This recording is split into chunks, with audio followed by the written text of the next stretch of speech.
Selamat pagi, perkenalkan nama lengkap saya Maur Simon Kerlimbong, bisa dipanggil Simon. Saya dari kelas 11 IPS 8. Saya ingin mempresentasikan mengenai alur perpajakan yang ada di Indonesia. Pajak merupakan salah satu sumber pembiayaan pembangunan.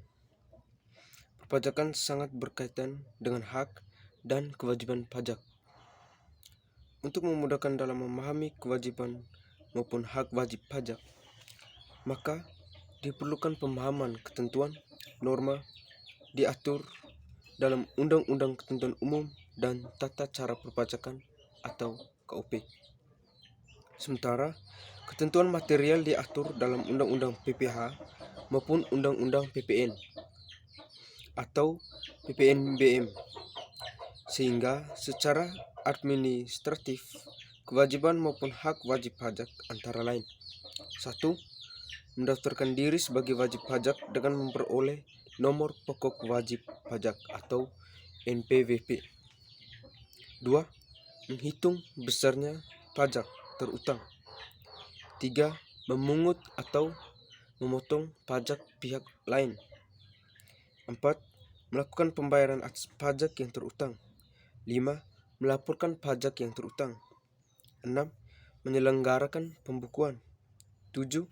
Kewajiban sebagai wajib pajak. Dan 8. Meminta kembali lebih bayar pembayaran pajak. Adapun jenis pajak yang dipungut oleh pemerintah Indonesia dari wajib pajak.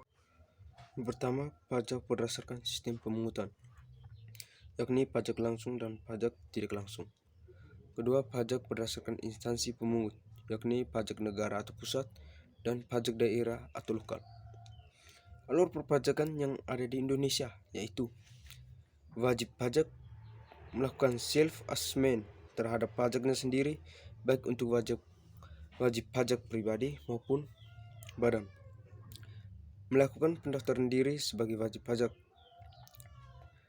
pembukuan atau pencatatan, menghitung pajak, membayar pajak atau pelunasan.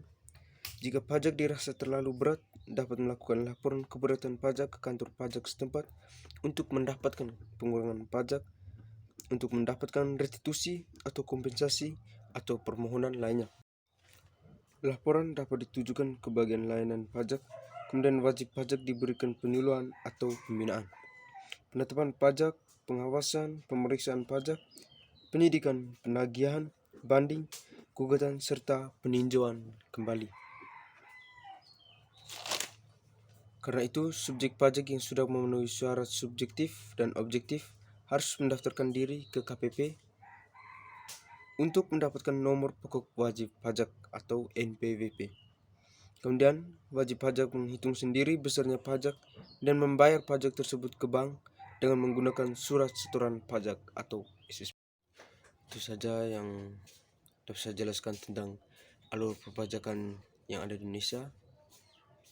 Sekian dari saya. Terima kasih.